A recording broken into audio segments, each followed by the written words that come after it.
பனாமத்தியும் பத்தாம்பூச்சியும் ஒரு அழகான பெரிய சின்னோன்னு ஒரு முயல் குத்தி இருந்துச்சு.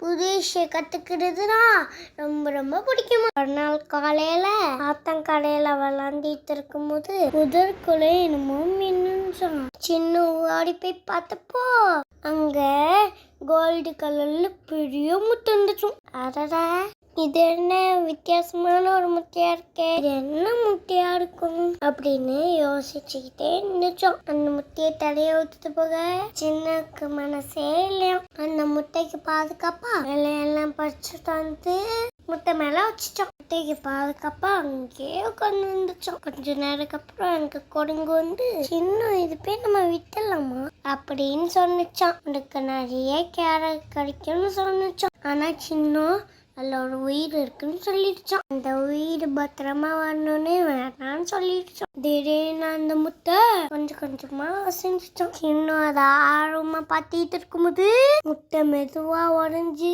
அதுல பறவையோ பாம்போ வரல. அந்த முட்டையிலேருந்து என்ன வந்துச்சுன்னு தெரியுமா?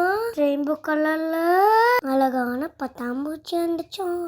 பத்தாம்பூச்சி பறந்து வந்து சின்ன ஒரு மூக்குல உட்காந்து என்னை காப்பாத்துறதுக்கு ரொம்ப நன்றி. உன்னோட அன்பான மனசுக்கு இந்த கார் ஃபுல்லா அழகா ஆக்கிடுவேன். அன்னையிலேருந்து அந்த காட்டுல உள்ள எல்லா பூவும் முன்னை விட ரொம்ப வாசமாகவும் அழகாகவும் பூக்க ஆரம்பிச்சிட்டோம். சின்னவும் பத்தாம்பூச்சியும் க்ளோஸ் ஃப்ரெண்டாக ஆயிட்டாங்களும். மற்றவங்கள்ட்ட அன்பா இருக்கிறதும் மற்றவங்களுக்கு உதவி செய்யறதும் நம்ம வாழ்க்கையை எப்பவுமே அழகா வச்சுக்கும்.